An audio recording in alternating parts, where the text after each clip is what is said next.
극동방송 청취자 여러분 안녕하세요. 강남 비전교회 한지용 목사입니다. 인문학의 주인은 하나님, 인문학을 하나님께. 오늘은 자동차 판매왕 조 지라드의 최고의 하루를 하나님께 드리며 이웃을 축복하는 것이 나를 축복하는 것입니다 라는 주제로 은혜를 나누고자 합니다. 250의 법칙이란 사람은 누구나 결혼식이나 장례식 같은 인생의 중요한 행사에 초대할 친숙한 사람을 약 250명 정도 두고 있다는 것을 말한다.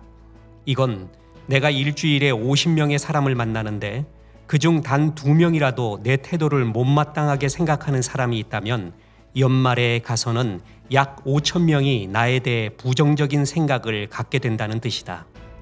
조 지라드의 최고의 하루 중에 나오는 구절입니다.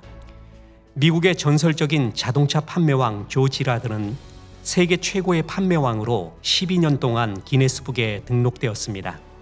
가난한 집안의 주정뱅이의 아들로 태어난 그는 가정폭력에 못 이겨 고등학교를 중퇴하고 35살까지 나고자 생활을 하다가 마침내 세일즈맨으로 성공을 합니다. 그는 어느 친지의 결혼식장에 가서 영감을 얻게 됩니다.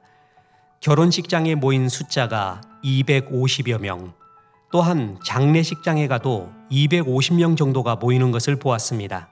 그가 내린 결론은 평범한 사람이라도 250명 정도의 인간관계를 가지고 있다는 것이었습니다. 이를 세일즈에 적용한다면 한 사람에게 신뢰를 얻으면 250명이라는 잠재적인 고객이 생긴다는 것을 의미할 것입니다.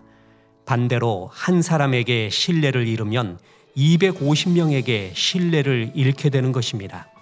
그때부터 그는 한 사람의 고객을 250명 대하듯 신실하게 만나며 최고의 판매왕이 되었습니다. 그는 이것을 250의 법칙이라고 하였습니다. 하나님은 우리에게 매일 주의 사자를 보내고 계십니다. 그 사자는 가난하고 남루한 이웃으로 변장하여 올 수도 있고 병들고 지친 모습으로 변장할 수도 있습니다. 아니면 평범한 이웃집 아주머니일 수도 있고 직장 동료일 수도 있습니다. 나에게 다가온 한 사람을 신실하게 만나면 우리는 250명을 얻게 되는 것이며 심지어는 부지 중에 천사를 대접할 수도 있습니다. 그래서 하나님은 히브리서 13장 2절에서 이렇게 말씀하십니다. 손님 대접하기를 잊지 말라. 이로써 부지 중에 천사들을 대접한 이들이 있었느니라. 오늘 만나는 사람이 복을 가져다 줄 것입니다. 하나님은 힘들 때 땀을 닦아주고 슬플 때 눈물을 닦아주는 손수건 같은 사람과의 만남을 통해 우리를 풍요롭게 하십니다. 사람과 만남이라는 말은 너무나 잘 어울리는 한 쌍의 커플입니다. 사람과 만남이라는 기관차는 사랑, 대화, 위로, 감사, 행복이라는 객차와 이어 달립니다. 하나님은 우리가 만나는 사람을 복되게 하셔서 우리를 채워주십니다. 그렇다면 우리가 만나는 사람이 복을 받으면 받을수록 좋은 것입니다. 그러기에 오늘 만나는 사람을 위해 중보기도를 해야 합니다.